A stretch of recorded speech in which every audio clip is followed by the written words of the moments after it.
His Excellency the President, Dr. William Ruto, is very concerned about what is happening in the North Rift, and he did direct me to convene this meeting as a matter of urgency so that we can deliberate and give him the way forward.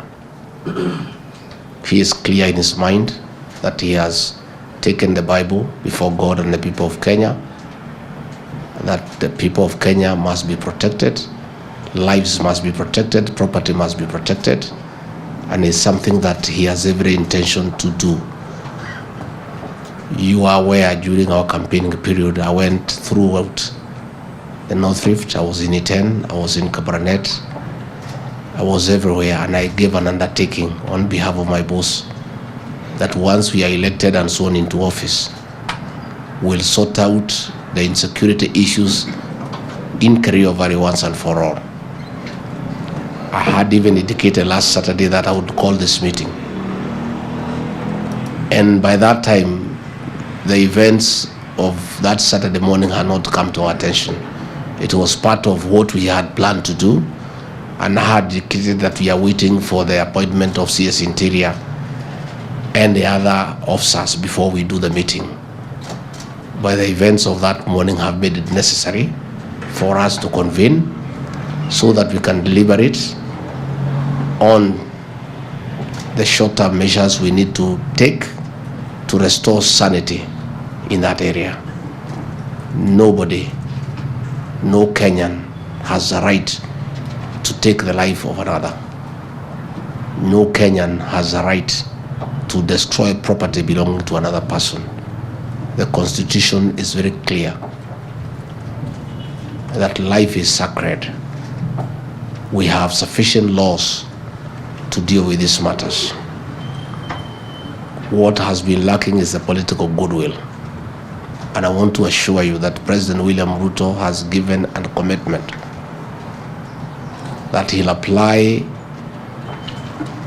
his office and what goes with it to ensure that peace and security is restored and people can go on with their economic activities without hindrance. Children can go to school without fear, and the people of that area can know peace and live peacefully. I want to say I know emotions are very high in Turkana County. I want to appeal to the leaders of that area to calm down and to take heart. And we can only look for a solution when all of us are calm, despite the intensity and the veracity of what has happened. I want to ask the leaders of that county to exercise restraint, to control their emotions, so that we are able to reason together and be able to move on. We as a national government are equally aggrieved. The police service is in distress. The commandant of GSU is heartbroken. We have lost 8 officers in one sweep. As much as the people of Turkana County are aggrieved, our officers are equally aggrieved. And we have also asked them to be calm so that they don't act emotionally.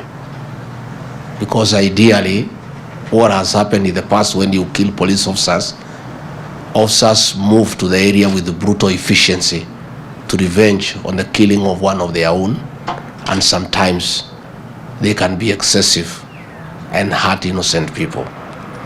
Just as like I have asked our officers to be calm and to be reasonable, I ask the leadership of Turkana County and the people of Turkana equally to be calm and to restrain themselves so that we are able to make progress. People cannot make good decisions where they are emotional.